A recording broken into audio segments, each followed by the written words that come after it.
What's up, guys? Welcome back to the channel. Thank you all for subscribing. And if you have not done so, hit that subscribe button and follow us on Twitter. The handle is in the bottom left.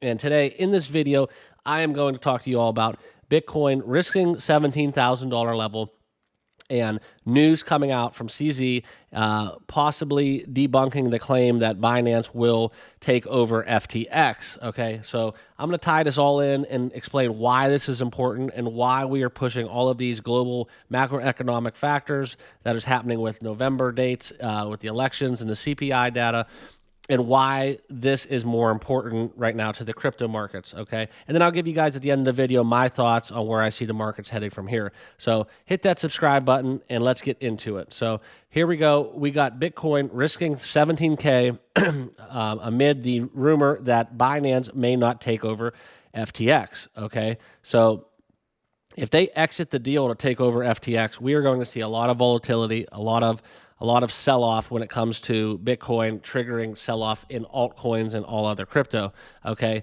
Which is absolutely absurd when you think about the dates that are happening in the midterm elections and, you know, with the inflation numbers coming out, nobody really cares about that. And that was at the forefront of the crypto downturns we saw last week, okay? So everything that's coming out should be very pro-crypto, all right? However, this news with this market cap and uncertainty with what's going to happen with the FTX exchange and all of those token pairs is basically causing a lot of fear and uncertainty when we talk about the crypto markets as a whole. All right. So here you can see on this chart we're hitting that 17,000 level with Bitcoin. And which is just crazy to think of, that we're just giving back all of these gains that we have seen in the last couple of years, basically back to the floor and square zero. But when you talk about CZ, who is the Binance CEO, he told everybody to not trade FTT tokens. Okay, so kind of taken out of context, as he really hasn't spoke about the FTX takeover deal, but what I'm reading and what I'm hearing from other people that have followed this story since day one is that in looking at the balance sheets and the numbers involved with this takeover, that it is just a lot worse than initially suspected.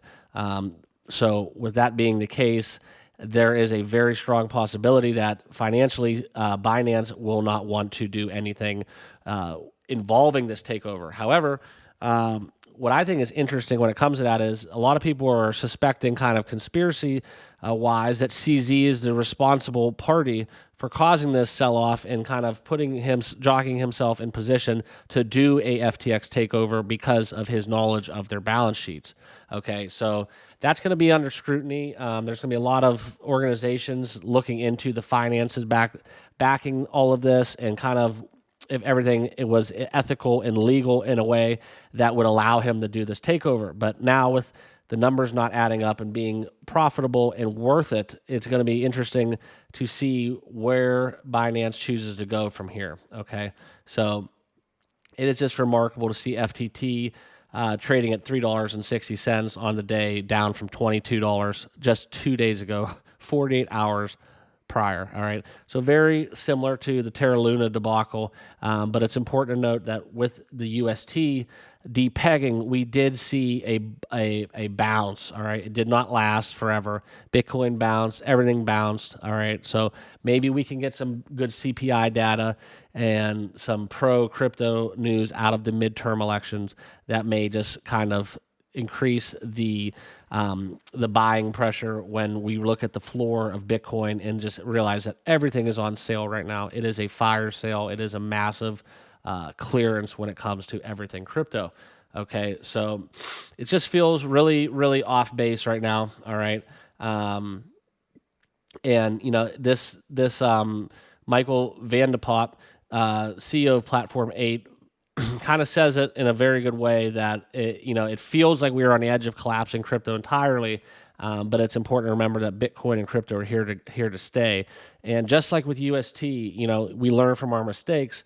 Very eerily similar, and I think with some of the other blockchains, cryptos, and exchanges, we're seeing you need to have these teaching points. And yes, it stinks to be down 25%, but if things can go down in 48 hours, things can definitely go up in 48 hours. So we have to kind of, you know, obviously everybody's in different positions financially, so you kind of have to garner your mindset when it comes to how you're going to strategize your wallets, and you're attacking the charts, and kind of like your feel on where everything's headed, right? So just need to take a step back, take it all in, and you know it will not go down forever.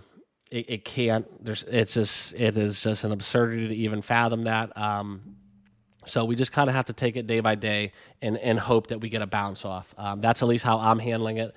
I do not like to just get out when you get these crazy kind of things that have nothing to do with you or your wallet or your investment strategy, and it's just these things that impact crypto as a whole by one person's mistake, because you could be fully invested in some technology or blockchain or just vision of some coin, what they're building along their roadmap, and to let like an FTX exchange just completely derail everything that they've worked for is absurd. There will be a bounce, and the strong will survive. So just keep, you know, staying educated and vigilant when you're looking at the charts and how the price action is moving. You got to have a long-term approach when it comes to crypto, because we are all very early, and you have to remember that. Okay, so also the CPI data is creeping up.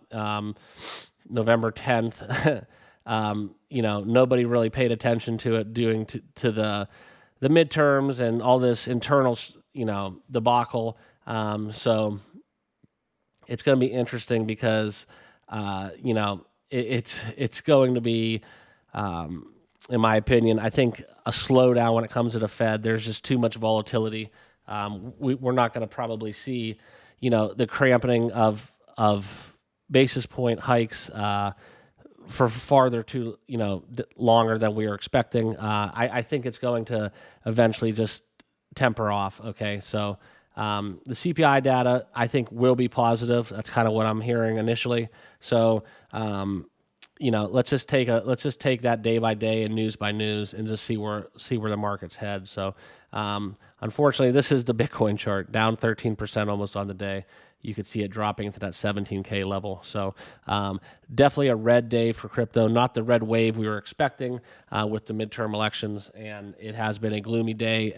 Hopefully upside is to come, and we will have coverage all along the way. We're going to follow through the midterms, and with the CPI data, we'll have videos to come covering all cryptos. Thank you for watching. Please subscribe, and we will see you all in the next video.